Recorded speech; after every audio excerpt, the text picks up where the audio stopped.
या भागाला मंत्रिपद सुद्धा मिळू दिलं नाही। त्यामुळे असे मोठे मोठे ट्रक आणि या धुळीने सर्व आजारग्रस्त लोक होऊन राहिलेले आहे। तरी आजारग्रस्त लोकांना वाचवण्यासाठी आता तरी जिल्ह्याच्या पालकमंत्र्यांनी, महाराष्ट्राच्या मुख्यमंत्र्यांनी आमच्याकडला निधी तिकडे ओढून नेतात आणि या भागातल्या युवा पिढीला व्यसनाधीन करून आणि मतं घेऊन सर्व वापर करण्याचं कार्य सुरू आहे।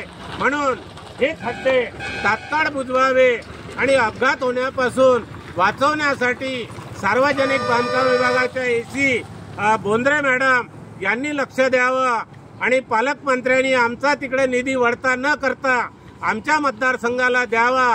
माननीय जिल्हाधिकारी साहेबांना सुद्धा मी यवतमाळ जिल्ह्याच्या एसींना सर्वांना एक सूचना देतो आणि या भागातील वाहतूक करणाऱ्या सर्व जनतेची दुर्दशा आपण पाहून न्याय द्यावा अशी मी माझ्या संपूर्ण गोडे परिवाराच्या वतीने मी स्वतः समाजसेवक नारायण गोडे या धूळमुक्त आणि घाणमुक्त खड्डेमुक्त मतदारसंघ करण्याची विनंती करतो आणि इथेच थांबतो।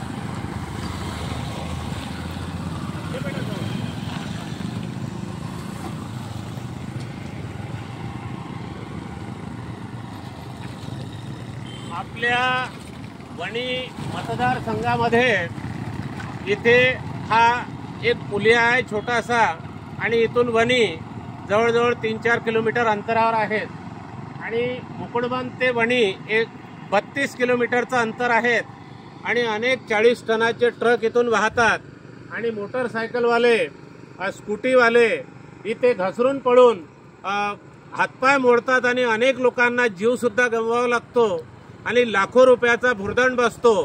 या मतदारसंघामध्ये आतापर्यंत जेवढे विधानसभेचे आमदार, लोकसभेचे खासदार यांना कोणालाही इथून आमदारांना मंत्रिपद मिळालं नाही। त्यामुळे या परिसराची गंभीर अवस्था झालेली आहे आणि ही गंभीर अवस्था होण्याला या मतदारसंघात आतापर्यंत जे निवडून आलेले आमदार आहे प्रत्येकाची ठेकेदारासोबत पार्टनरशिप ठेवून अर्धे तुम्ही अर्धे आम्ही करून या मतदारसंघाच्या मतदाराला वंचित करण्याचं आणि अपघात करून हातपाय मोडण्याचं कार्य केलं आहे। इथे बाजूला 13 मध्ये उपजिल्हा रुग्णालय शासन केलंय पण ते सुद्धा अजूनपर्यंत आणलं नाही आणि हातपाय तुटलेल्यांची सोनोग्राफी, सिटी स्कॅन करण्याची व्यवस्था सुद्धा इथे केली नाही। एवढे वाईट नेतृत्व या मतदारसंघाला भेटत आलेलं आहे आणि आता